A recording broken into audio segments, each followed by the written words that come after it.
Здравствуйте, дорогие друзья!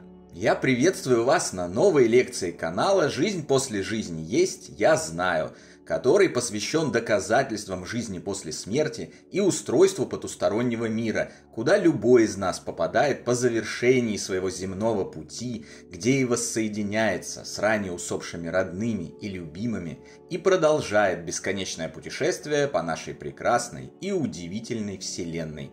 Дополнительную интересную и полезную информацию за пределами лекций и ответы на вопросы вы найдете в нашем Telegram. Ссылка в описании видео и на экране. Ранее в предыдущих видео мы уже разбирали истории великих людей, которые организовали прорыв в изучении жизни после смерти и устройства того света и предоставили миру железные доказательства того, что все это существует. Сегодня я расскажу вам о еще одном таком человеке, усилия которого привели к невероятным подвижкам в этой области, помогли и продолжают помогать миллионам человек и чьи заслуги невозможно переоценить. Этого человека зовут доктор Реймонд Моуди. Вообще, в качестве минутки юмора, конечно, нужно сказать, что он никакой не Моуди, а Муди. Реймонд Муди. Такова его фамилия, и именно так она произносится. Но наши переводчики так боятся упоминания половых органов, стыдливо краснеют, если вдруг это случается, убеждают всех, что в английском языке мата нет, и фанатично следуют понятию благозвучности, вбитому в них в процессе получения высшего лингвистического образования за партой, что своей легкой рукой они дали профессору другую фамилию – Моуди. Такая же неприятная история, к слову, случилась и с однофамильцем профессора, Хэнком Муди из известного телесериала «Калифорникейшн» в исполнении Дэвида Духовны. В русской версии он тоже вдруг превратился в Моуди и, наверное, был немало удивлен этому. Мы же ничего не стыдимся и не боимся, поэтому будем называть доктора Реймонда его настоящей фамилией. Ибо кому понравится, если твою фамилию будут коверкать, правда же? Ну а теперь серьезно. Потрясающая книга Реймонда Муди «Жизнь после жизни. Исследование феномена продолжения жизни после смерти тела» для многих, включая скептиков и неверующих, в число которых когда-то входил и автор данного видео, становится чертой, за которой открывается новый, более огромный и удивительный мир. Как некая незримая черта, по свидетельствам людей, переживших клиническую смерть, разделяет мир живых и мир мертвых, перейдя за которую уже невозможно вернуться назад, так и жизнь после жизни меняет все раз и навсегда. Жизнь после жизни доктора Муди – это очень удобная, комфортная и красивая, сияющая светом дверь, ведущая к началу осознания продолжения существования за гранью привычного нам земного материального мира, а себя не как бренное биологическое тело, но как прекрасное и бессмертное существо, временно обитающее в нем, а также к тектоническим изменениям в личности. За этой дверью начинается путь к новым, невероятным знаниям о своей истинной, могущественной духовной природе и почти безграничных возможностях в любых мирах, пространствах и измерениях, в любой форме бытия. Путь к очищению от страхов, спокойствию и невозмутимости, уверенности в грядущей встрече с теми, кто, как мы думали, покинул нас навсегда, завершив свое земное существование. Как создатель настолько масштабной, глобальной и влиятельной, но вместе с тем до удивительного простой и понятной работы в области сложного, сложно объясняемого и трудно познаваемого, доктор Муди, безусловно, является великим человеком, имя которого стало бессмертным еще при его жизни, а его деятельность без преувеличения спасла миллионы жизней, попавших под пресс горя разлуки с родными и любимыми. Наука о смерти, умирании и жизни после смерти благодаря профессору Муди воспарила в небо, очистившись от внушительной части скептицизма и недоверия, которыми их покрыли борцы за исключительно материальный мир. Сегодня, благодаря доброму доктору Муди, мы можем открыто и без табуирования говорить о том, что ждет нас после смерти, изучать устройство потустороннего мира и не рисковать быть помещенными в психбольницу за рассказы о том, что мы получаем знаки и послания с того света от наших переехавших туда родных и любимых, и обязательно встретимся с ними, когда придет наш час совершать переход. Что на том свете есть дома, школы, больницы, сады, дороги и вполне осязаемые тела проживающих там граждан. Это прекрасно. Но так было не всегда и далеко не сразу. Годы молодости Реймонда Муди и становление его как профессионала и специалиста в деле человеческой психики – это были времена смирительных рубашек и общественного порицания за интерес к потустороннему. Это были времена отлучения от церкви людей, осознавших, что за гранью нашего лежит еще более огромный и прекрасный мир. Это были времена оплевывания и показательной расправы над теми учеными, кто под грузом существующих доказательств отказывался идти по пути материализма и выбирал путь правды. Это были времена, когда медиумов и экстрасенсов преследовали власти многих стран, бросали их гнить в тюрьмах, из которых многие из сенситивов, к огромному сожалению, так и не вышли. Чтобы прийти к прорыву и привести мир к глобальным изменениям в подходах к теме смерти, паранормального и потустороннего, доктору Муди пришлось сначала осуществить первую и самую главную победу – победу над собой.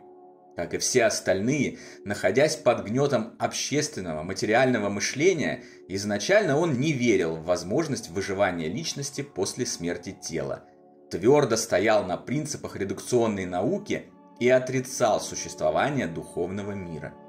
Родившись и будучи воспитанным в семье агностика, закончив высшее образование, за рекордные для молодого специалиста сроки получив степени бакалавра, магистра и доктора философии, доктора психологии и доктора медицины, а чуть позже и должность профессора в одном из ведущих университетов США, Муди на протяжении длительного времени оставался верен этим принципам.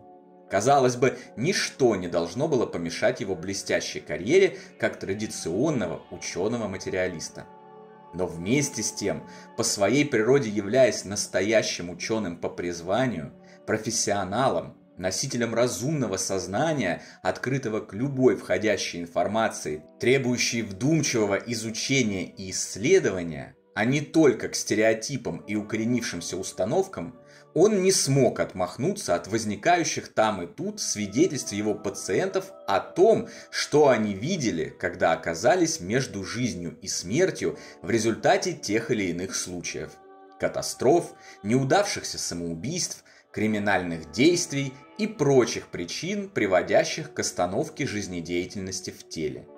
Многие из пациентов Муди утверждали, что пока их тело находилось в состоянии клинической смерти, сами они путешествовали в другом мире, проходили по туннелям, встречались со своими ранее умершими близкими, обозревали некий многомерный фильм о своей жизни от самого ее начала и до текущего момента, общались с удивительными светящимися существами, исполненными любви и мудрости, видели невероятные по красоте пейзажи, ощущали расширившиеся возможности зрения, слуха, движения в пространстве и телепатического считывания мыслей других существ.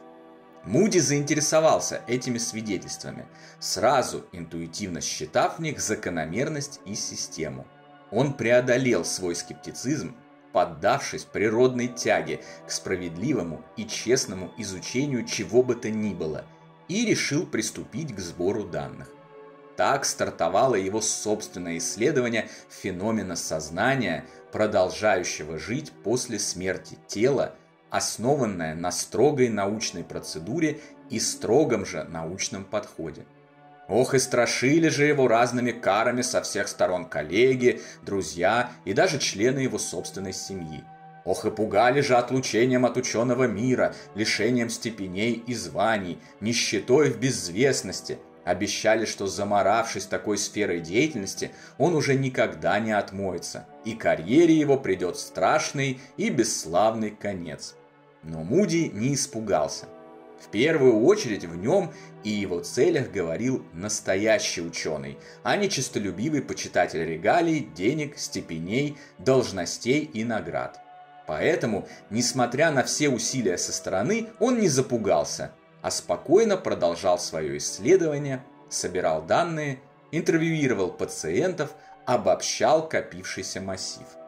Несколько лет спустя, в 1975 году, доктор Муди представил на суд общественности свою первую книгу «Жизнь после жизни».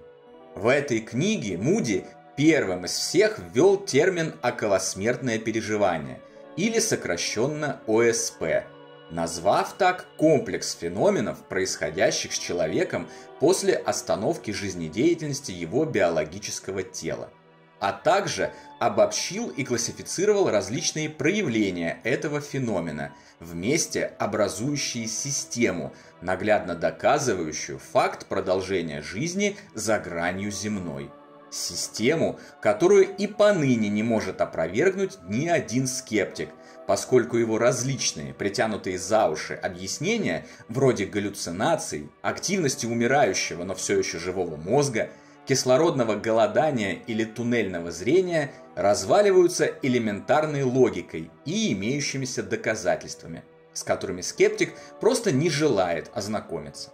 Выйдя, «Жизнь после жизни» моментально сама стала феноменом и блокбастером, с первого дня начав изменять сознание людей и открывать их к образованию, развитию, добру, любви и свету, к исцелению от горя, скорби и страданий.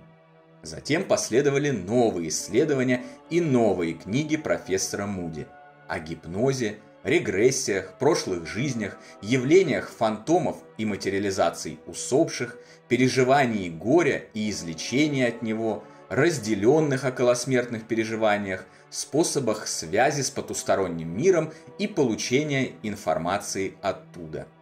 Как и самая первая, каждая новая книга Муди базировалась на соблюдении строгой научной процедуры, обобщении общего и личного опыта, а также объективного и честного подхода к исследуемому. Профессор никогда не судил поверхностно ни об одном объекте своих исследований. Оставался независим как от личных предпочтений и мировоззренческих установок, так и от общественных стереотипов. Такой скрупулезный подход, честность, независимость и непрогибаемость перед любыми обстоятельствами и препятствиями на пути к своей высокой цели заслуженно сделали его одним из самых авторитетных носителей знаний о потустороннем мире и никак не помешали его блестящей научной карьере. И поныне, являясь уже глубоко пожилым человеком, доктор Муди ведет свои строго научные исследования, продолжая наполнение огромного массива данных о жизни после смерти, созданного другими великими людьми, снабжая его новой информацией и новыми доказательствами. Скептики и его непримиримые завистники, в свою очередь, продолжают все так же выдумывать, лгать и клеветать на него с целью опорочить его заслуги и убедить себя в том, что он ошибается. Самый свежий их абсурдный вздор гласит, что доктор Муди якобы отказался от своей уверенности в продолжении жизни после смерти и отрекся от всего, что он делал. Но это, разумеется, не так. Чтобы узнать, как все обстоит на самом деле, обратимся к самому профессору и послушаем его прямую речь. Мое собственное субъективное мнение таково: жизнь за гранью смерти существует. Нейрофизиологические объяснения не кажутся мне правдоподобными. Я скорее доверяю своим коллегам-медикам и тысячам добрых людей по всему миру, рассказавших о своем опыте. Ведь они, насколько они могут судить и как это показано в тех случаях, которые проанализированы в книге «Жизнь после жизни», заглянули в загробную жизнь, полную любви и света. Видео, книги и статьи, созданные вашим покорным слугой на гораздо более скромном уровне, но все же к радости и счастью автора, реально помогающие людям пережить горе в связи с утратой любимых, преодолеть его и поверить в то, что счастливая встреча с их родными душами в до невероятного прекрасном мире впереди, тоже явились следствием работы доктора Муди, поскольку и я начинал свой тернистый путь к знаниям именно с его великой книги Откровения, изменившей наш мир навсегда. И хоть борьба за знания об истинном устройстве мироздания все еще продолжается, а скептики продолжают попытки вернуть мир в лоно материи, заклевав, оболгав и опорочив всех, кто хочет из нее вырваться и достичь более высоких уровней духовного развития, все изменилось. И так, как было еще несколько десятилетий назад, уже не будет никогда. Благодаря доктору Муди человечество сделало этот важный шаг вперед. Истинные знания о том, что впереди не темнота и пустота, абсолютное и полное небытие или адские котлы с озерами раскаленной лавы, но прекрасный, великолепный, удивительный цветущий мир, полный любви и света, и только нам решать, будем ли мы в нем проживать или нет, у нас уже никто не заберет. А значит, никто и никогда не заберет у нас и чувство покоя, комфорта, умиротворения и не сможет снова внедрить в наши души какие-либо страхи, отравляющие ту жизнь с ее невероятными перспективами, которая ждет нас за гранью земной, и эту прекрасную жизнь, которую мы живем сейчас в нашем нынешнем замечательном мире. На сегодня это все, дорогие друзья. В следующий раз я отвечу на, как ни странно, очень часто задаваемый многими вопрос. Как не встретиться на том свете с родственниками, которые опостылили и надоели уже на этом свете? До новой встречи послезавтра на нашем канале. Не забудьте про наш Телеграм. Там интересные публикации продолжаются постоянно, в течение всего дня и без выходных. Всего вам самого лучшего, прекрасного и замечательного.